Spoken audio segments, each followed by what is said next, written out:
Nobody likes to talk about difficult subjects, except, well, maybe me. So I'm going to attempt to talk about that dreaded subject, Australian versus Ethiopian opal. Nobody likes war, and certainly nobody wants an opal war. But I don't really have a dog in this fight, so I believe that it is my sacred obligation to look at this situation from both sides and to expose the facts so that everyone will know and terrible tragedy can be averted. So listen up. I have a lot of experience with both Australian and Ethiopian opal, and I think that I can give a very good, unbiased review of this contentious subject. For now, at least, I have a lot of friends in the Australian opal business. Good friends, too. Good people. I realize that most of them have probably already tuned out and given me a thumbs down on this, but if you're an Australian opal fan, I encourage you to stick around. You're going to like this video, believe it or not, even though it has Ethiopian opal in it. Trust me. Now let's talk about competition. We usually see competition in sports, athletic events. People like one team and just naturally hate the other. Like Yankee fans hate Red Sox fans, and Laker fans hate Chicago Bear fans. Serena Williams fans just naturally hate the fans of Lionel Messi. Now, Nicole Kidman has many fans, including me, but who knew that Nicole Kidman fans just hate Spider-Man fans? Being a fan can lead to some mighty bad behavior. Who needs all of this? I mean, really. But there are big haters of Australian opal and big haters of Ethiopian opal. In fact, I have a very good Australian friend who has asked me not to ever mention Ethiopian opal around him. So let's break it down. So on one hand, we have the Ethiopian camp. They love Ethiopian opal but hate Australian. And the Australian camp hates the Ethiopian camp. Now these camps are not restricted to Australia and Ethiopia. They're present all around the world. So we have people of each camp just about everywhere. Now, World War III is not going to occur between Ethiopia and Australia because I am here to set you straight on this. So let's get into this a little bit. In 1850, a man walks into a general store and he tells the clerk, "I want to buy some opal." The clerk says, "Here's some nice Hungarian opal for you." The man says, "Is that the only type of opal that you have?" The man says, "That's the only type of opal there is.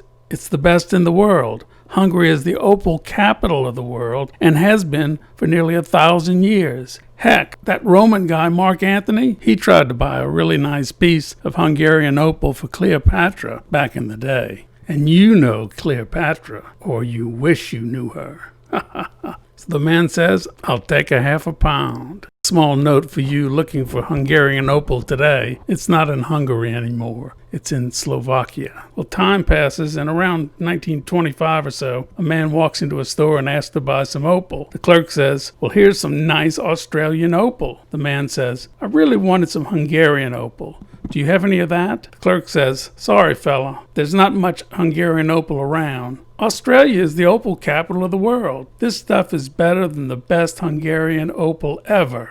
So the guy says, "All right, I'll take a half a pound." Well, 100 years later, 2019, woman walks into a store and asks for some opal. Clerk says, "What kind of opal would you like?" She says, "I thought the only kind was Australian." Says, "Where have you been, dude? We have Australian, Ethiopian, and a little bit of Brazilian and Mexican. And if you're just worried about color, we even have imitation opal."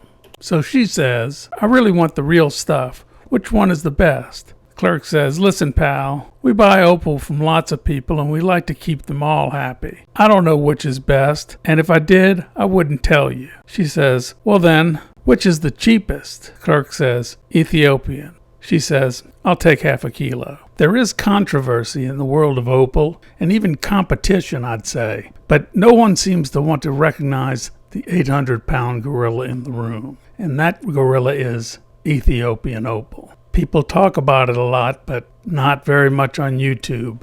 Now I'm going to give a completely serious evaluation of Australian and Ethiopian opal. We're going to talk about color, clarity or color density, and color patterns. You look in the bottom of each photo coming up, you'll see if it's Australian or Ethiopian. You'll notice that the same basic colors are there: red, orange, yellow, green, blue, and a little bit of indigo or violet. They both have the same basic colors. Australian opal has either a clear or whitish background, but there are special backgrounds in Ethiopian, like yellow. Some yellow Ethiopian opal will knock your eyes out. The same goes for brown, which is actually just a variation of yellow. And sometimes with Ethiopian, you just see the craziest combinations you could ever imagine. Now, I'm kind of partial to the colors in Australian opal, but there are patterns in Ethiopian opal that I find truly amazing. The honeycomb pattern was described as the digitate pattern or the digit pattern, because if you look at these in cross sections, they're finger-like processes, as you can see in this photo. I find this pattern to be truly stunning, and it occurs almost exclusively in Ethiopian opal. Within the last year or so, Justin at Black Opal Direct showed an Australian opal with this pattern. He was truly astounded by it, and well, he should have been. It's really an amazing specimen, and I had never seen that in Australian opal, and I believe that was his first as well. The subject of color density applies mostly to Ethiopian opal. Here's a crystal clear, faceted Ethiopian opal. This one has a pretty clear background. This one also has a clear background, but I put it in there because check out those nails. Hot stuff. Totally blinging. It should be noted that the most popular of all Ethiopian opals are ones without a clear background, because they resemble Australian opal and can command a higher price. We're now going to tackle the subject of cracking, but before we can do that, we have to address the special quality that Ethiopian opal has that most Australian does not. When you put Ethiopian opal in water, it relatively quickly virtually disappears. Ethiopian opal is hydrophanous, which means it absorbs water. This quality can be used to distinguish it from Australian opal, and after just a few hours it turns white, and then within 3 to 5 days its full color returns.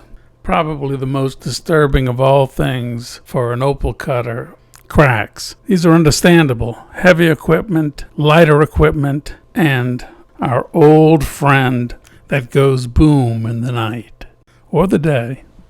If you're afraid of seeing cracks in your rough opal, you need to go into a different business, because cracks are a fact of life. But when an opal cabochon cracks months or years after you cut it, that's a really, really bad thing. Nightmare on Hell Street. Cracks that are present in Ethiopian opal are actually somewhat fun to deal with. Of course, you'd prefer to have an intact specimen, but under the circumstances, they can actually be somewhat fun to break apart. And instead of getting one large cabochon, you get several small ones. Cracks are easy to see in Ethiopian opal because water gets down into the cracks, and that area becomes clear so you can see them really well. And there goes another one. Let's try a little more.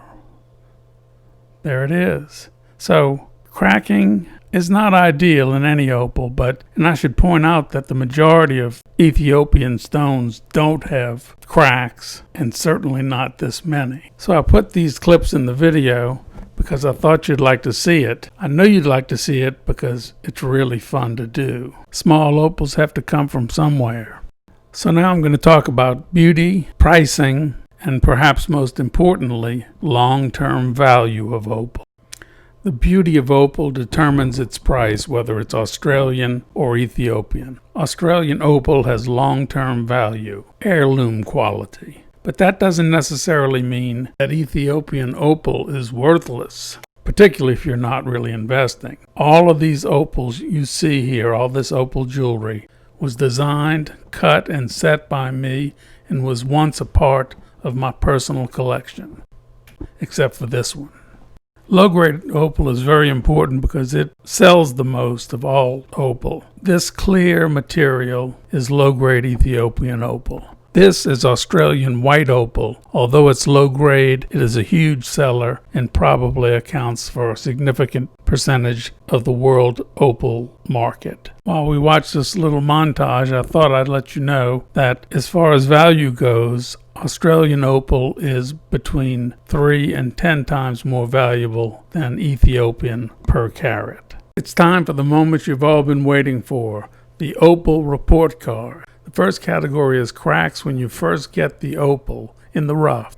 Australian opal gets 2+, Ethiopian 3+, which means Ethiopian cracks more. For cracking long term, I give each 1+. Neither is likely to crack.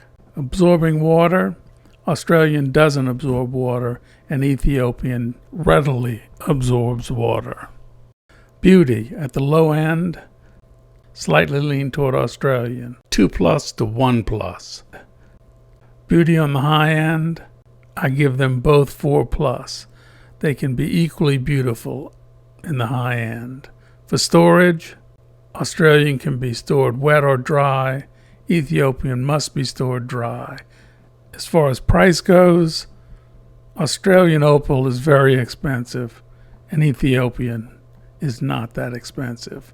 Long-term value, to the present and for the last 100 years, Australian opal is the gold standard of opal. Its value is rising quickly because the amount of opal left in the opal mines in Australia is diminishing. Well, that's all I've got on this subject. Remember, don't shoot the messenger. Everything that I said I believe to be true, but I'm blaming it all on somebody else.